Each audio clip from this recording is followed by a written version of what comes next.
Hey everybody, it's Matt Johnson. We are back with another episode of Real Estate Uncensored. This is going to be a great episode because two reasons. Number one, we have a great guest, and number two, we have no Greg. So it's just me. I don't have to be a Greg Wrangler today. I am running the show 100%. We have an amazing guest who's going to talk about building an award-winning referral-based business and the challenges of working with specific clients and really building real estate into your life and running a lifestyle real estate business. So we're going to get into a lot of stuff. We have an amazing guest with us today. So if you're joining us live, I just wanted to thank you real quick. Make sure you subscribe on YouTube so you get future episodes and you can binge on past episodes and all that good stuff. And if you want the audio version nestled right here between your ears where we belong, make sure to head on over to iTunes and Stitcher and subscribe there. So first of all, let's bring in the guest, Sue Henson from Omaha, Nebraska. Sue, how are you today? I'm great, thank you. Yeah, well, we're excited to have you on the show today. So for those of you that don't know, Caitlin, who's still back and in Omaha, and she does, like, produces the show, essentially, books all the guests and does a lot of the behind-the-scenes work, she came across the fact that you won the Omaha's Choice Award for the top realtor in the market, which is funny because I work with Jeff Cohn and he did not win, and so that's I got to email him about that, and like stick it to him a little bit. But so anyway, Caitlin got a kick out of that and said, you know, she's amazing and I want to have her on the show. I said, go for it, book her, and so she did. She took care of everything. She booked you on the show, and here we are. So how is Omaha, Nebraska today? It's good, and you know, the thing about Caitlin, she went to school with one of my sons for 12 years. Did she really? And so nice. He was in first grade. That's and then when funny. she called me, it was just absolutely delightful to hear. That's cute. I did not know. She did not mention that. That's funny. Small. It's such a small world sometimes. I love it. So so fill me in a little bit on like what is the award that you won, and how do you think that came to be? How did you find out? How did all that stuff go down? Well, it's through the Omaha World Herald, and it was the Omaha Choice Awards, and I was nominated in the real estate agent category. And one day the World Herald called me, and the gal who's our rep from the World Herald, she said, the minute I heard, I just couldn't wait to call you. I was so excited, and I said, "Are you punking me?" She said no, and it was a very humbling moment. Yeah, I'll bet. That's very, very cool. So you've got you now have the handy dandy banner up behind you. So for those of you that are listening to the audio version, you actually have, like, they give you a really nice plaque and a banner, and she's got that hung up on the office behind her, which is nice. I'm sure that do you have clients come in and meet you in the office? Do they see that? Yes, actually, and it's on my door too. Is it? Okay. I was gonna say, I'm curious. Like, if I won that, man, I'd be maxing it out. It's got to be plastering that all over everywhere, right? Yep. Yeah, exactly. All right. So let's get into just a little bit so people understand kind of the type of business that you run. Tell me a little bit about kind of how you've structured your business. You know, I mentioned at the top of the show that you're like you said before we went on the air, 99.9% referral based, which you've worked very hard to get your business to the point where it is that. I'm curious, how long has it been like that, where you've really been able to rely on referrals to bring in the business year after year? Well, probably after about the first 3 years, I started getting repeat clients and referral business. But about the last couple of years, everything I do is referral. I am licensed in the state of Iowa, and so a portion of my business is referral from agents who are not licensed. Oh, okay, that makes sense.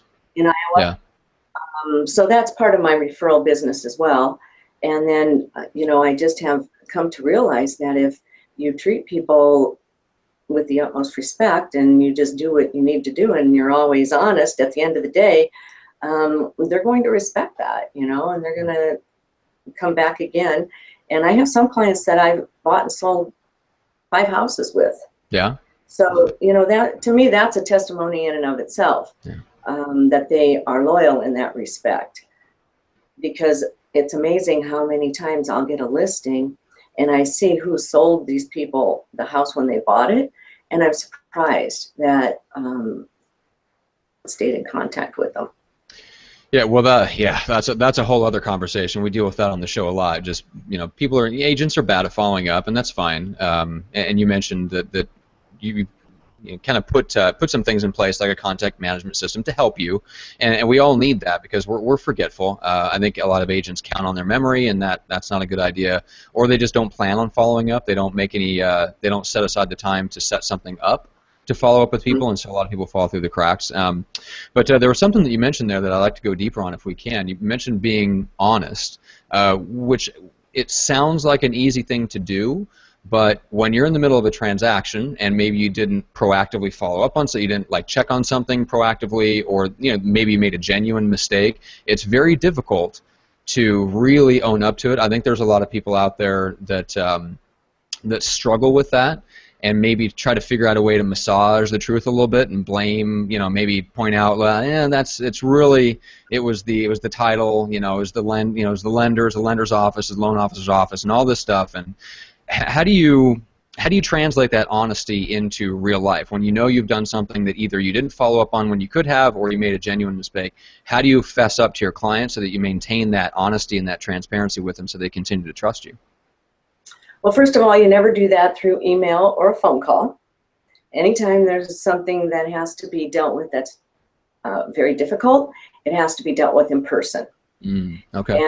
And because it's important to me for that person to understand that what I'm telling them, I'm going to own it, okay? Yeah. It's not that it's going to fall apart or this, that, or the other, but I'm always going to own it. And with that being said, then they'll always know that I'm in it. I'm in it all the way. And I'll fight the fight with you, and I'll even jump over the cliff with you if need be. Yeah. And I'm not gonna point fingers and bail, because tomorrow's another day, and my business depends on it. Yeah. Yeah, I think that's. I was talking to another guy about this the other day. I've just been thinking a lot about that, like what it means to take responsibility and take ownership for something. And I feel like really successful people, they take that ownership and they take that responsibility. And if they make a mistake, or even if it wasn't a mistake, whether it was just something they took responsibility and ownership for trying to get a certain outcome and they don't reach the outcome, they immediately take ownership and responsibility and say, yeah, I screwed up. We didn't hit that goal. We didn't hit the mark. We didn't hit our target, whatever the case is. But I don't feel like they internalize it quite the same way that the average person does. I feel like they can take ownership. Really successful people take ownership and responsibility for things without it letting it knock down their self-esteem, if that makes sense. Does that resonate? Yes, and there's just, people are forgiving if you're honest, but if you try to point a finger and you try to, like you say, massage something over, and they realize at the end of the day what it really was, then they're not so forgiving, because they don't, even though things may be difficult to take in for someone, when it's all said and done, their most important piece of that was that you were honest and you owned it. Okay. And 9 times out of 10, we will get the successful end that we were after. And if we don't, I'm not bailing. I'm still going to stay with you. Yeah. And it's like, if you don't get this house and I have to show you 100 more, I'm going to make 10 cents instead of 20 cents, but I'm still there. Right. Yeah. It's the commitment. Like once you're expecting them to commit to you 100%, you're giving them that 100% commitment back. Exactly. Yeah, that makes sense. All right. There's some that you'll work with for a year before you ever get a $2,000 paycheck. It's pretty glamorous. Yes. Oh yeah. That's. I met with a KW team leader out here in one of the, let's just say one of the higher up suburbs of San Diego, and he was saying the average price is about $670,000. So your average commission is somewhere in the ballpark of 17 grand. So you can sell less than a house a month and make a very, very healthy 6-figure income. So of course in that environment it's very difficult to motivate agents to do a little bit of extra work, because literally one home, one deal a month, and they're more than taken care of. So it's definitely a different culture, right? When you have that, and when the commissions are lower and you have to really put the deals through, there's much more of an incentive to follow through and follow up with people versus out here in San Diego. It's a little bit different. Yes. I have to sell 6 houses to get that. That's right. Exactly. Oh my gosh. All right. So there was a question that caught my eye, a couple of them actually, from the Lead Gen Scripts and Objections forum. And so Ismail Zircom asks, so which form of lead generation are you most focused on? So we talked about you being really referral focused, but I'm curious if you take me back to, you mentioned before you started getting the referrals and repeat business, I'm curious what you did to get yourself started, to get that engine running. Did you do expireds? Did you do FSBOs? And what were some of those techniques or lead generation strategies? I actually did a lot of phone duty. Mm-hmm. We have, duty desk and phone duty. I took every shift that nobody wanted. I did nights and weekends, and I worked a lot of that. And Yeah. then I would always send out a newsletter every month to my sphere. Like to keep it on topics that are pertinent to the current real estate market. Like in the spring, what to do to get your house ready for summer, and then how to winterize it, and then or current mortgage benefits, interest rates, something that is about a 1-minute read. Okay. On the back side, there would always be a market stat shot that tells you this year over that year what the market's doing, so they just kind of get a feel for how we're doing trend-wise. And I always used to be a part of a lot of networking groups. Okay, yeah. I don't think BNI has like a strong presence in Nebraska, does it? They do. Do they? I think the chamber has a little stronger. Okay, gotcha. That's why maybe I didn't hear much about BNI while I was there.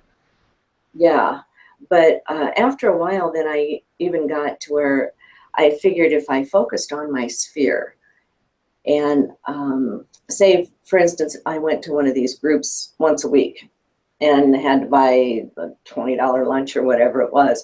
If I focused on my sphere and took one person out to lunch every week and had a one-on-one, face-to-face, I was going to benefit exponentially higher in the end than sitting in a group and hoping somebody happens to know somebody in the next 6 months. Yeah.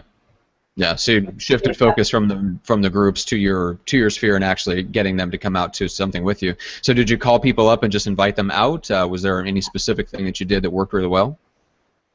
No, I would just, coffee, lunch, dinner, whichever works. Some of them like happy hour. Right. Those have turned into my friends. Yeah, exactly. But I just pretty much let them lead the bus when it comes to whatever you want to do. I want to show my appreciation, and I just want to treat you. Yeah. So did in a conversation like that, when you're meeting up, are you really just focusing on them and having a strictly personal conversation and letting the chips fall where they may, or did you do anything specific to encourage referrals? Well, at some point, they'll always ask me how my business is. Yeah. And so that takes us into the conversation of if you know anybody, Right. and inevitably, I think the statistic is that everybody knows at least 2 to 5 people a year that move, they buy or sell. So, and even the vendors that I work with, I don't want all your referrals, but I use you consistently because you do a good job for my clients. And if you could just like throw me one a year, Yeah. So if I just reach enough people with bits and pieces, at the end of the year, I have a pretty good situation. Mm-hmm. No, I agree. I mean, I think people are. I was just talking about this with this team leader the other day. I was talking about how everybody wants. He'd just come back from a real estate conference, and he has agents stopping in his office, like, "Hey, what'd you find out at the conference? Like, what is it like? And he's like, what they're looking for is the next magic pill." And he actually keeps an empty pill bottle in his desk, so he'll take out the empty pill bottle and toss it to him. He's like, "Oh, just gave away my last one."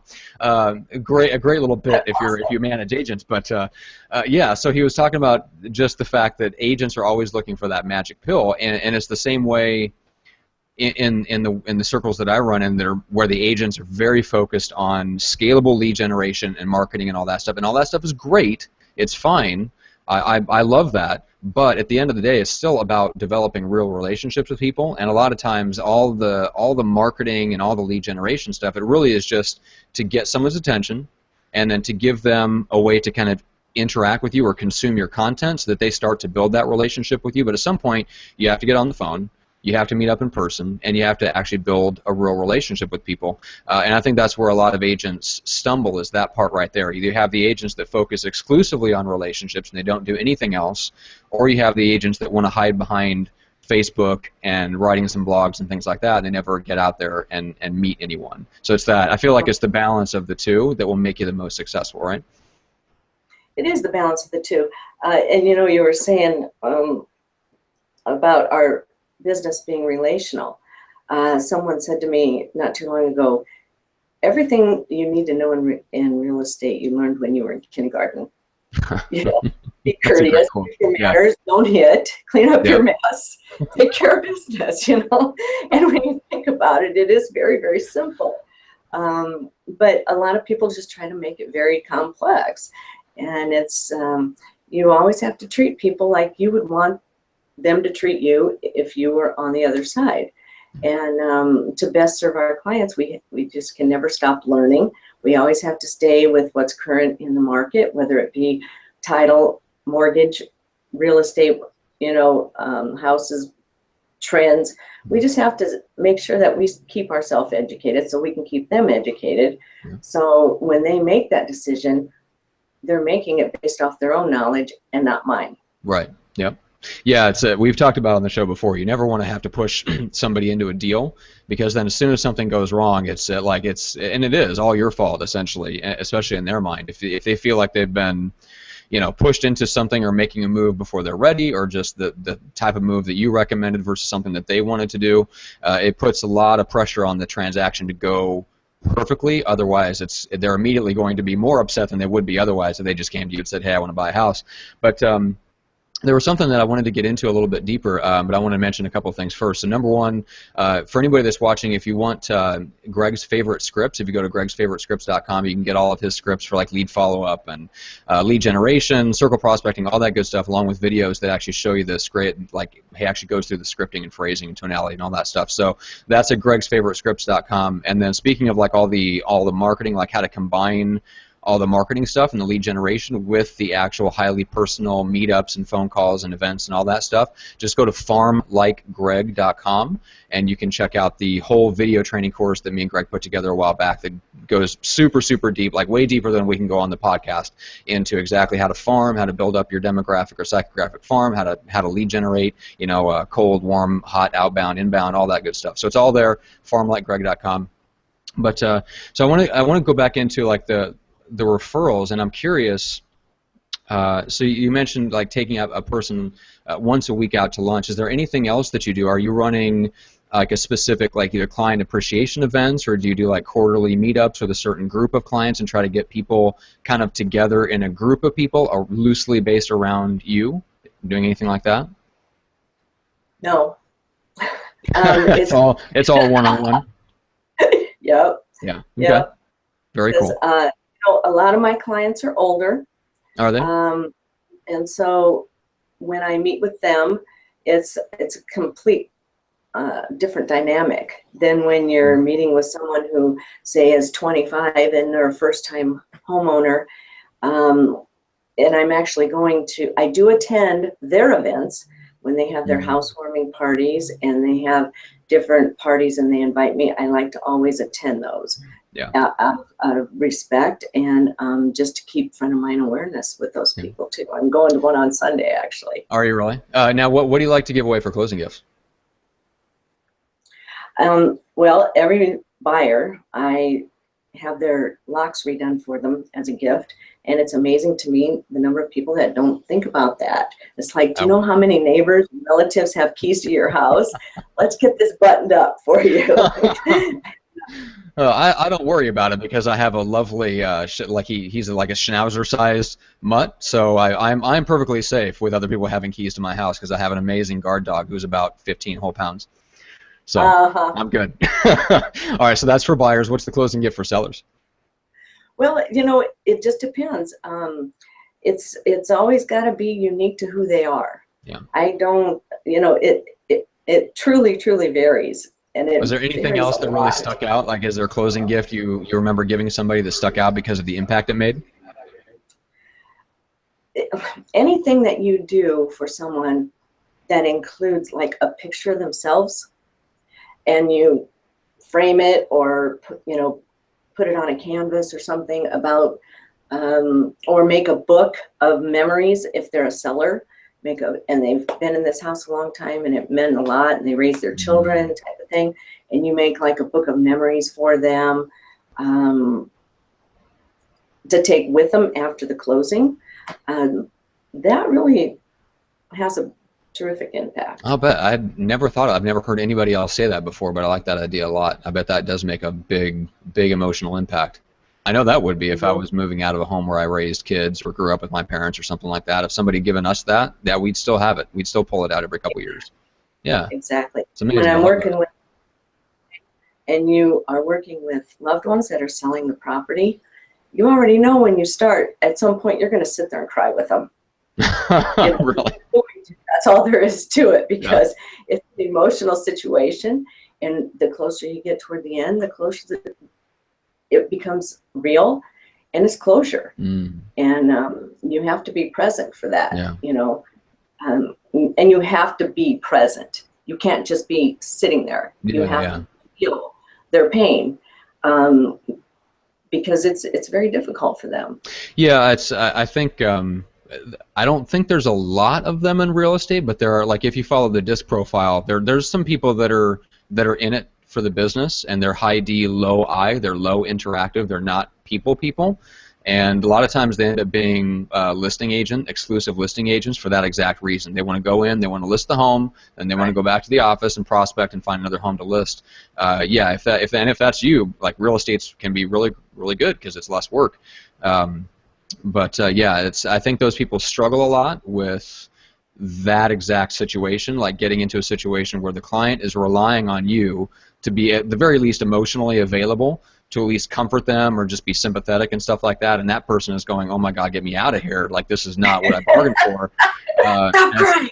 Yes, I've actually tried to coach someone like that was in real estate that was very, like, super high D. I just want to get in. I'm an analytics person. I come from the commercial real estate side, and now I'm dabbling in residential. I don't like all this emotional, touchy-feely stuff. I'm like, look, you know, go list some homes. Either do that or get back into commercial where you're dealing with just business people, because this is what people expect out of you. They want that emotional connection, right? Yeah. And military and seniors. I mean, when you're taking a senior out of their home and they've lived there, some of them have lived there more than 40 years. Yeah. And everything they ever knew, and they don't want to go to begin with. Right. They're ticked off because Right. they have to move, and they're looking at, so they already hate you when you walk in the door because you're going to do something that they're already mad about. Yeah. And so in order to break into that and to break that shell, it's, you have to really feel it, because if you don't, you're not ever going to, you have to find something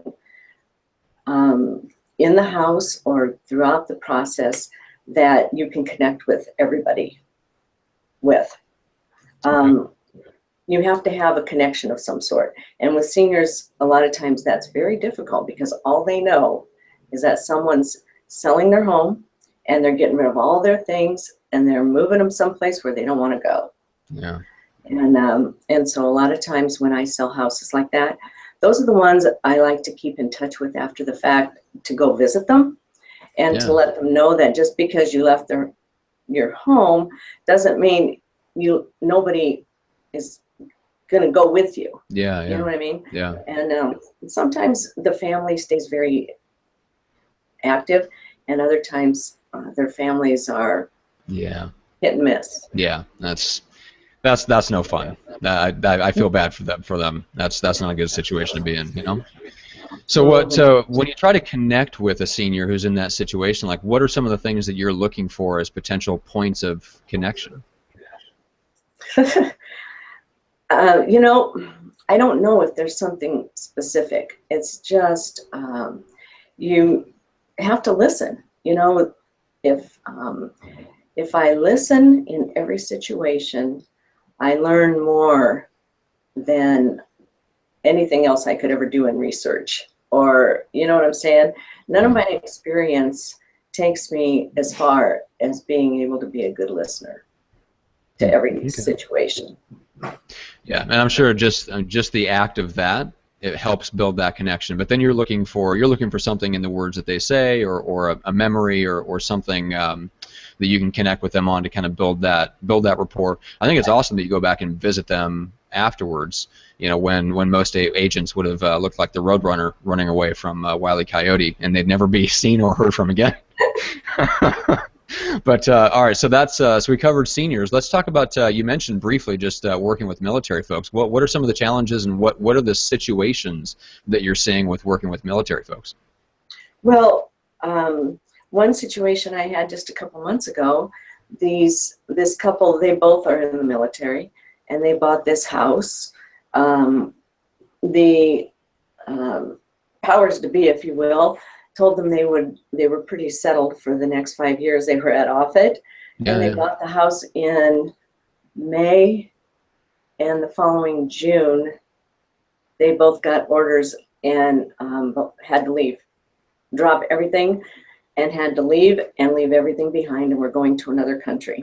Whoa. Yeah. Mm-hmm. Okay. So, you know, there's not a whole lot of profit to be made after a year in just about any situation. So again, those are the ones where, you know, you got to be grateful for their sacrifice. And in showing my gratitude, a lot of times I will barely make enough to cover my expenses. Oh, really? Okay. Just the minimum my broker requires me to give them, and I always, you know, pay out to the other agent industry levels. But the only thing that ever gets affected is what I take home. Everything else stays the same. They get the 7% package. You know, I don't ever compromise what I do because it all still has my name on it. Right. And no one needs to know at the end of the day except me what I make. Yeah, exactly. So not something you go out advertising, yeah. And it's not real pretty most of the time anyway, so it's like, you do all that for that? Yeah, exactly. Well, I'm curious when you, because you know things are going to go wrong in the transaction, and sometimes you're dealing with a situation where no matter how well the transaction goes, they're still not going to be happy just because the transaction's happening at all. So what is that conversation look like when you're meeting with a client and you're trying to, yes, you want that commitment from them to work with you, obviously, but you're also looking to set them up with realistic expectations. How do you go about setting expectations with clients so that they kind of understand there's going to be some things in the transaction that aren't going to go so well? Like, how does that conversation go for you? I just had one of those conversations on Monday night. And it was, you know, we're gonna get into this, and it's not going to be easy. Even if we do, I'm going to fight the fight with you. I don't want you to ever back down and settle. Yeah. But at the end of the day, if you now this was a buyer though, not a seller. Right. But if you end up with this house, you're going to end up with a good house, a nice home. If not, it wasn't in the universe for you. You know, some people are just easier to work with as far as sellers. When you have a buyer, once you have a buyer that you know is completely in love with the house, they will overlook way too many things. Yeah. And you have to just look them in the face and tell them, I'm not going to let you make a bad choice in spite of your own self. Mm. It's somebody that I'm going to see every day. Yeah, yeah. Or every week. And once that house starts falling apart and they start going under and they're staring bankruptcy in the eye, I can't. How am I going to be there? So, you know, those are difficult because a lot of times people are saying, just help me buy the dang house. But, yeah. Okay, but you have to think about when I'm seeing you every day, and I'm not going to be able to do that. Yeah. So if you want to do that, unfortunately, it has to be with someone else. Yeah, and that's a very difficult thing to have to say. Yeah, it is. Okay, well, because because we're used to thinking that, you know, the sales mentality, right? I mean, if there's someone willing to buy, you know, caveat emptor, buyer beware. Like if you're gonna exchange money for something, I'm more than willing to take your money, and you know, buyer beware. I don't think that's in keeping with the role of an advisor and a true consultant to your clients. So yeah, there's a little bit of very 70s, 80s kind of the hard charging prospecting, sell to anyone kind of mentality that has to be tempered with the empathy and, you know, wanting to do the right thing for the client even when they may want to do the wrong thing. There's a balance there, because if you're going to build a business based on referrals, they have to feel good about the transaction 2, 3, 4, 5 years down the line. And there's not a lot from that very hard charging prospecting approach. It's not that it's bad, because it will build your business. It just doesn't take that into consideration. Those are like second and third order kind of the results or the after effects or whatever of the sale. They just don't take that into account. So it's interesting. So tell me a little bit about how you build in like the handwritten notes. We talked about this a little bit before we actually went live. I want you to go into like what are some of the content and how do you build it into your schedule so you actually crank these out on a reliable kind of consistent basis, and then like how soon after you meet someone are they actually receiving those from you?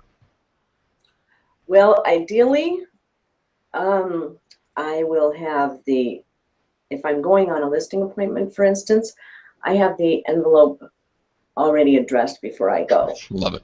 Okay. So then when I get back, I write the note and thank them for inviting me over to speak with them about selling their home.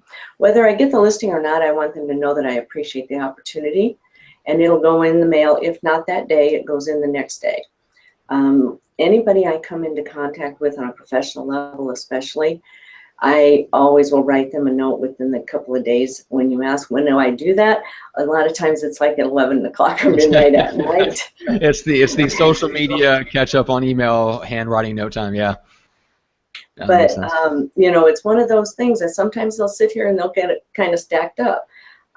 When I do a transaction with another agent, whether I'm on the buy side or the sell side, I always write them a note and thank them for their part in helping that transaction come to a successful closing, because I'm going to work with them at some point again, and I want them to know that whatever they did at that moment, I was grateful for, and if I get the opportunity to work with them again, it'll be a good thing.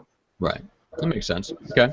Yeah, I asked Brad Korn that question one time. I don't know if you know Brad. He's down in Kansas City. He's a top KW guy. But so he said, yeah, he's like, after I get out of a listing appointment, I'll write them a quick note, and then I think he already has the envelope address, and if not, he'll just write it in his car, and he'll drop it in a post office box on his way back to the office. So they get it like the very next day. It's kind of funny. Yeah. But I like that. So handwritten notes are a big part of your process in-person meetings as much as possible, and then going to events that you're invited to, housewarmings and things like that. So we talked about like you're not a huge fan of like you have agents kind of hold your listings open, but you don't do open houses yourself and haven't done those for quite a while. How are you like handling that with agents? Are you working with people in the office just paying them to hold the house open, or just letting them kind of do it in exchange for them taking the buyer leads? Yeah, they take any lead that comes through. I'm more than happy to give it to them, because I do appreciate them taking the time. I pay for all the advertising. I pay for the cost of putting on the open. But whatever agent is nice enough to go and do that for me, anything they get is completely theirs, and I don't ask for a piece of that. And just for people that are listening around the country, you briefly alluded to like what the standards are. Can you share what those are? Because they're a little bit different in Omaha than other places. I think people would be interested to hear that. What do you mean standards? Sorry, the commission. Like what you pay out to buyer's agent versus what the listing agent gets. Well, generally speaking, the buying agent gets 40% of the commission, and the listing agent gets 60%. But in the case where I adjust my commission for my family or for seniors or repeats, or I mean, I kind of adjust it for just about everybody, it seems like, but I mean, it's okay. But the general industry standard on a buyer's agent is 2.4%. Gotcha. Yeah. Yeah. So like around like if you do like a 6% listing out in California or something, it's just 3 to each side. So that is something that's a little bit different. Like in Omaha, the standard of what a buyer's agent even expects to get is lower than that. So like Greg up in the Bay Area, they'll take a listing and they'll offer, they're just taking like 3 out. If they want to pay out, like if they want to take a 5% commission listing on a multi-million-dollar property, then it will drop to like 2.5 for each side.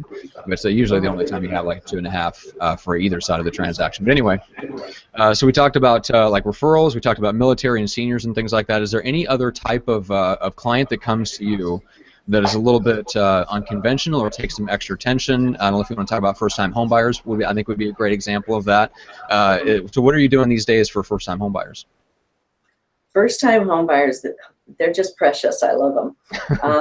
And honestly, I don't care if I do 20 transactions or 60. There is absolutely nothing greater than seeing the joy on the face of a first-timer on closing day. When you give them that key and they know they finally have done it. Yeah. It's emotional, and there continues to be nothing like it. For them, it's very, very important to keep them educated and to keep them abreast of every single step throughout the process. And always let them know that there's no stupid question. I have them calling me all the time. I know this is a dumb question, but blah, blah, blah. And I'm like, no. First of all, don't ever hesitate.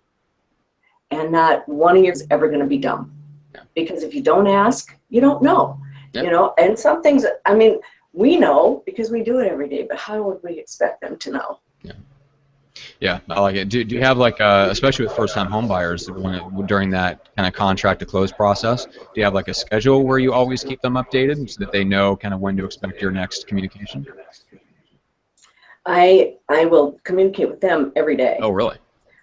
Yeah, in some form. The younger ones, they're not opposed to texting. Right. I mean, they would almost rather have you text them than call you, because if you call them, they have to answer the phone. Yeah. Well, and it might be at work too. Yeah, they can get a text at work and they can just answer it right from their desk. Yeah, so exactly. There's a point to it. Yeah. A lot of times I will just shoot them a quick text, let them know, okay, today is the appraisal on your new home.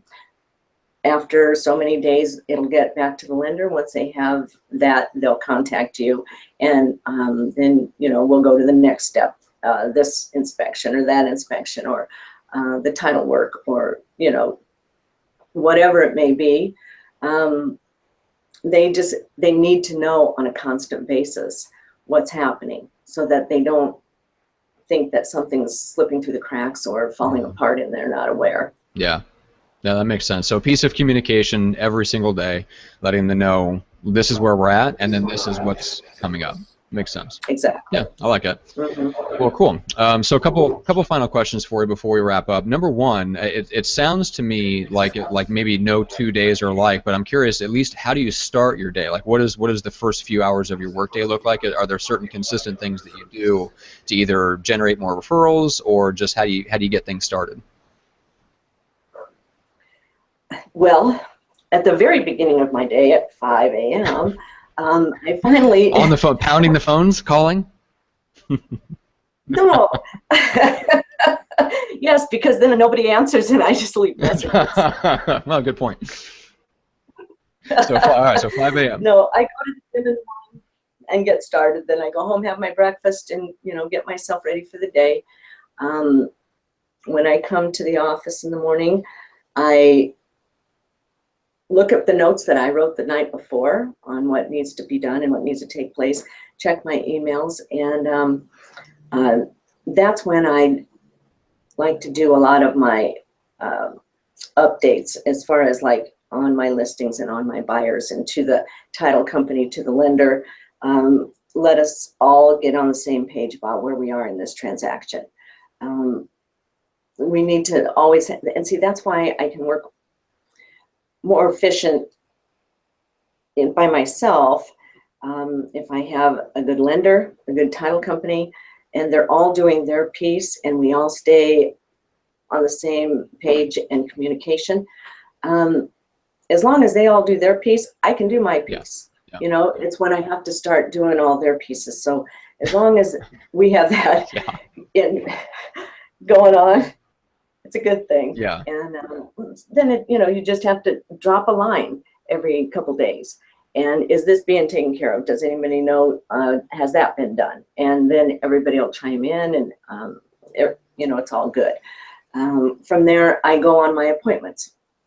I'll set up several appointments. It depends on if my appointments are in the afternoon, then some of the follow-up will be done in the evening. If my appointments are in the evening, then I have to do my follow-up in the afternoons. So, you know, that is as diverse as the whole rest of my business. Some people call it the bumblebee syndrome, but I don't know. Yeah. It's just, You like the variety. Nothing wrong with that. yeah, and I guess that's why I continue to love what I do, because it never gets boring. Yeah. You know, ever. Ever. All right. So knowing what you know now, how would you start over? Let's say a 20-year-old Sue Henson, fresh out of real estate courses, wants to break in and take over the Omaha market by fire. What would you do? How would you start out? I mean, like day before yesterday, 20-year-old Sue Henson. That's right. Yeah. So yesterday, what did you do? Let's see. Well, you know, I think that what is there's two things. The most important things for new agents is to establish a sphere and a contact management system, so that year after year they continue to grow, and they're not just always kind of out there waiting for the next thing to come their way. And once you start establishing those relationships, you have to continue to nurture them. Yeah. And when you continue to nurture them, they continue to grow. It's just like, you know, everything. Very important for first an agent getting in the business. The other thing for new agents, don't forget to pay your taxes. No, I'm serious. You know, it's the one thing they taught us at the beginning. The number one reason real estate agents fail in the first 3 years is because they don't pay their taxes. And they seem to forget that you're a business owner now. Nobody, you know, our broker's not holding money in his trust account so that he can pay our taxes at the end of the year. Yeah. And when the IRS comes knocking on your door, it's like, okay. So like who are these people again? Why do they want to talk to me? Why are they bothering me? And establish that contact management system. Very important. Gotcha. Any favorite books or resources that you could point people to that had like a major impact on your life? No, I have been impacted more by people than by books. Gotcha.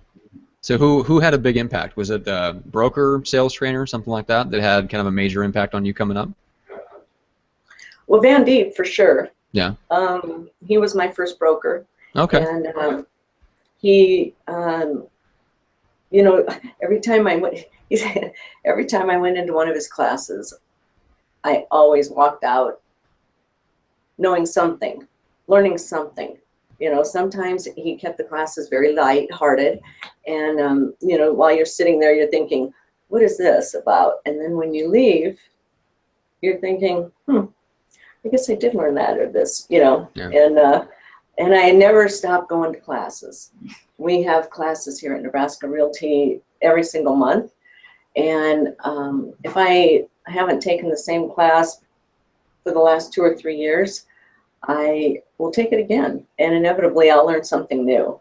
I don't ever like to think that I know enough not to sign up for a handful of classes every quarter. Yeah, I like that. Yeah, I think all successful people have that that attitude, regardless of whether it manifests itself in books or not. But they have that attitude of continuous learning that there's no way I know enough have to keep learning. So whether you get it from people or books, or like Greg, you listen to books on audible.com, or you listen to podcasts. I know one of the things that Jeff did when he first started in real estate was just contact like 10 or 15 of the top producing agents at the time in Omaha, took them out to lunch, and just asked them. I like that's, that's definitely it's an attitude thing. When you ask an agent to give you their secrets, it's like asking for a recipe, but they leave out the main ingredient. Which is? You know what I mean? Yeah. Well, I don't know. Either them or they leave out something? On what the recipe is, That's right. But I think that, for most successful agents, it's really a matter of internalizing what you do and what you know, and being able to communicate that to people. The worst thing you can ever do when you're talking to a potential client is let them think that you're not sure about what you're saying. Yeah, that's true. The minute you do that and they sense that, they're like, yeah, you're out. Yeah. So what do you do? What's the phrase for that? Do you have like a specific, well, I don't have the answer right now, let me check on that? Is there something that you kind of fall back on when you don't know something offhand? I make a note of it, and I tell them, I'll look at that, and we'll talk about that. Okay. Yeah. The thing is, I don't like to try to act like I know everything, because they know you don't know everything, and they know they're going to ask you a question that you're going to have to go somewhere else to answer. And if you give them a line, you walk away, they're like, mm-hmm. Yeah, it's true. Yeah. Trust is everything. It's not just in real estate. It's in any kind of professional service. Trust is everything. Yeah. And as soon as you give them, I can't remember who said it, but as soon as it was something to the effect of, as soon as you give them a line and they know it's not quite the truth, or they know that there's hesitancy behind it and you're not quite sure what you're talking about, you've just lost their trust. So that's that's a big point. Second. That's all it takes. Well, so Sue, remind people, especially for, I can see like the most likely kind of referral scenario being the military, like relocating from somewhere else around the country, coming in to Offutt Air Force Base or anything like that. And of course, any referrals that you have coming into Omaha, we'd love for people to reach out to you that are listening and keep you in mind. So what's the easiest way to reach out to you if they do have a referral, or if they just like to connect and network with you? Well, there's several ways. You can call me at 402-669-9600 or email me. I think you'll probably have my email address on the podcast. Is that right? Yep, we'll have it Sue on. at SueHensonRealty.com. Or text me.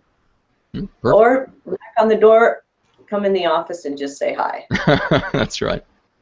All right, and then I had just wanted to point out a couple of things real quick before we wrap up. So number one is gregsfavoritescripts.com. Go ahead and get that free download. And then farmlikegreg.com, where you can get our video training course on the farming that I mentioned earlier. So those two things. And then we have, who do we have coming up on the show? We have Kim Barber on the show on Monday. And then Wednesday we've got a doozy. So we're talking with Greg Harrelson out of Myrtle Beach and Matt Kavanaugh about automation and database marketing. So we're going to go super deep on Greg's Infusionsoft package and all the follow-up campaigns that he's built in. We're going to talk a little bit about how he's integrating Facebook into his automated campaigns. I mean, it's going to be a really, really interesting episode. If anybody follows me on Facebook, you've seen that we're launching a new podcast, me and Greg are, where we're talking to successful people about one book that changed their life. Greg Harrelson was the first guest on that podcast, and he shared some really incredible insights from Chet Holmes' book, The Ultimate Sales Machine.